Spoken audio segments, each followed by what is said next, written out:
Welcome to Politicos. నేను మీ లక్ష్మీరాజరాజు.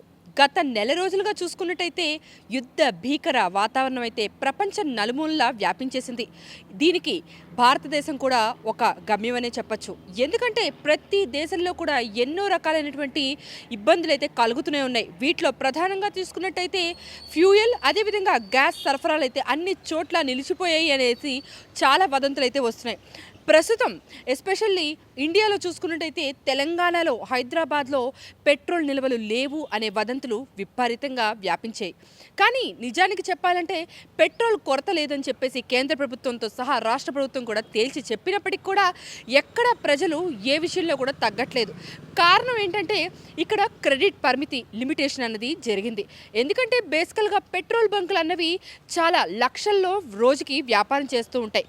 వాటికి fuel companies నుంచి పెద్ద పెద్ద ట్యాంకర్లో అయితే పెట్రోల్ రావడం జరుగుతుంది. ఎప్పుడైతే అలా వస్తాయో వాటిని లోన్స్ రూపంలో, అంటే పెట్రోల్ బంకుల దగ్గర అంత రెడీ క్యాష్ ఉండదు కాబట్టి వారు క్రెడిట్ కార్డుల రూపంలో దానికి చెల్లించడం అనేది జరుగుతుంది. అంటే ఫస్ట్ ఆఫ్ ఆల్ పెట్రోల్ ఏవైతే ఫ్యూయల్ కంపెనీస్ ఉన్నాయో వారు పెట్రోల్ని పెట్రోల్ బంకులకు అయితే ఇస్తారు. ఆ పెట్రోల్ అమ్మిన తర్వాత వచ్చిన డబ్బుని తిరిగి పెట్రోల్ బంకులు ఆ ఫ్యూయల్ కంపెనీస్కి ఇవ్వడం జరుగుతుంది. దీన్నే క్రెడిట్ ద్వారా అమ్మడం అనేసి అంటారనమాట. కానీ ఇప్పుడు చూసుకున్నట్టయితే ఈ క్రెడిట్ పరిమితిని పూర్తిగా రెస్ట్రిక్ట్ చేశారు. నిజం చెప్పాలంటే పూర్తిగా బ్యాన్ చేశారని చెప్పచ్చు. ఎందుకంటే ప్రస్తుతం ఉన్నటువంటి యుద్ధ పరిస్థితుల వల్ల ప్రతి ఫ్యూయల్ కంపెనీ కూడా క్యాష్ని ఆశిస్తోంది. పెట్రోల్ బంకుల దగ్గర అంత రెడీ క్యాష్ ఉండదు కాబట్టి రెడీ క్యాష్ ఇవ్వలేక పెట్రోల్ బంకులు పెట్రోల్ రావాల్సిన అవసరం ఉన్నా కూడా మూసివేయాల్సి వస్తుంది. అంతే తప్పించి భారతదేశంలో అయితే ఇంకా రాబోయే 3 నెలల వరకు కూడా పెట్రోల్ ఇబ్బందులు అయితే లేవని చెప్తుంది.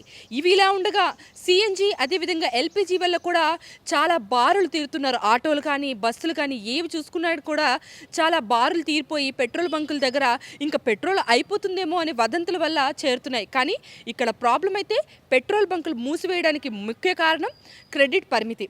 అంతే తప్పించి మన దగ్గర అయితే పెట్రోల్ నిల్వలు 3000 ట్రక్కుల ద్వారా కూడా రావడం అయితే మనం చూడొచ్చు. ఇంతేకాకుండా గ్యాస్ కొరత గురించి కూడా చూసుకున్నట్టయితే గ్యాస్ కొరత కూడా మన దేశంలో ఏమీ లేదు. ఎందుకంటే ప్రధానమంత్రి మోదీ గారు వివరించిన ప్రకారం గ్యాస్ కూడా మనకి శుభ్రంగా సప్లై అవుతుందని అయితే చెప్తున్నారు. హర్మూజ్ జలసంధి ఏదైతే నిలిచిపోయిందో దాని ద్వారా రావాల్సినటువంటి మార్గాల ద్వారా రావాల్సిన నౌకల ద్వారా రావాల్సినటువంటి చమురు కానీ, గ్యాస్ నిల్వలు కానీ మనకి చాలా వరకు బాగానే వచ్చాయని కూడా కేంద్ర, అదేవిధంగా రాష్ట్ర ప్రభుత్వాలు కూడా తేల్చి చెప్పేశాయి. సో మనం ఎటువంటి కంగారు లేకుండా ప్రశాంతంగా పెట్రోల్ బంకులకు వెళ్ళి క్యూల్లో నిలబడకుండా ఎప్పుడు కావాలంటే అప్పుడు, ఇంతకు ముందు ఏ విధంగా అయితే మనం పెట్రోల్ని కానీ ఎలా కొట్టించుకున్నామో అలాగే కొట్టించుకోవచ్చు. కాకపోతే కొద్దిగా వేచి ఉండాల్సిన సమయం అయితే ఇప్పుడు వచ్చింది. తర్వాత షార్టేజ్ వస్తుందా రాదా అన్నది మనకి ప్రస్తుతానికైతే తెలియట్లేదు. కానీ తర్వాత వచ్చే 3 నెలల వరకు మాత్రం మనం ప్రశాంతంగా ఉండొచ్చు అనేది ప్రభుత్వ ధ్యేయం. Civil supplies commissioner Stephen Ravindra మాటల్లో చూసుకున్నట్టయితే ఆయన క్లియర్గా చెప్తున్నారు, పెట్రోల్ కొరత అయితే మన దేశంలో కానీ మన రాష్ట్రంలో కానీ లేదు. అదేవిధంగా ఓఎన్జీసీ, బీపీసీఎల్ ద్వారా కూడా 1500 ట్యాంకర్ల వరకు కూడా పెట్రోల్ని అయితే వివిధ పెట్రోల్ బంకులకు పంపించడం కూడా జరిగిందని చెప్తున్నారు. ఇక 20,000 టన్నుల దాకా కూడా పెట్రోల్ నిల్వలైతే ప్రస్తుతానికి మన దేశంలో ఉన్నాయని కూడా ఆయన స్పష్టం చేశారు.